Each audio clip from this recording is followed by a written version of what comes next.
Hey folks, another unhappy video from Turtle Performance, smallest engine shop in the world. I have to build a 540 stroker big block for a customer, and the customer wants the engine nice and shiny and everything should be in the same appearance, so I bought this kit from ARP, polished.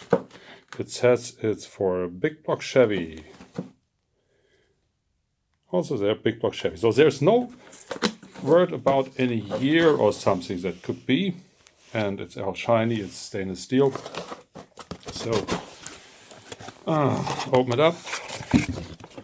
Also here you can see installation code. There is no word anything about that it's for a special year. Front cover big block Chevy. That's all it said. Okay, get it away.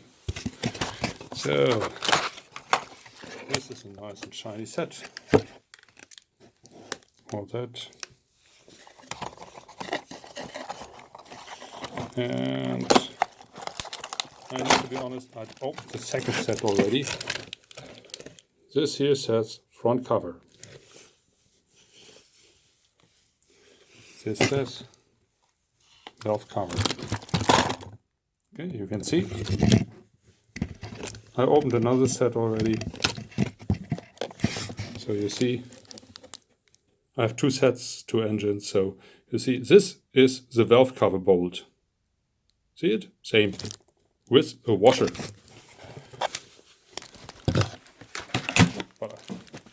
This is a Chevy big block original standard valve cover.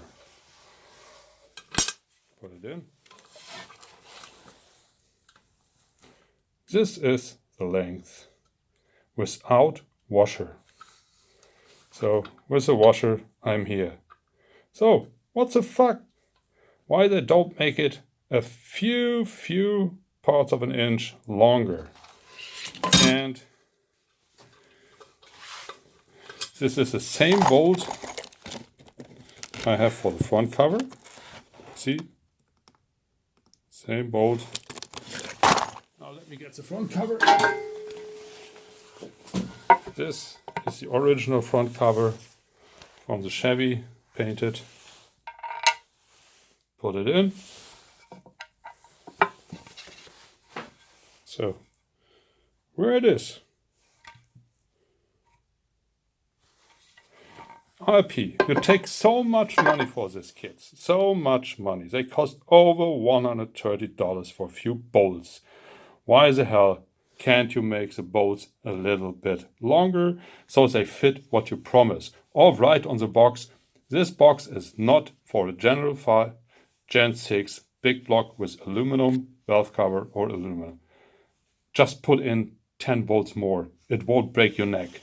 So now I can buy other bolts to have everything the same. And I did not even test the oil pan. And I bet the oil pan bolts won't fit either.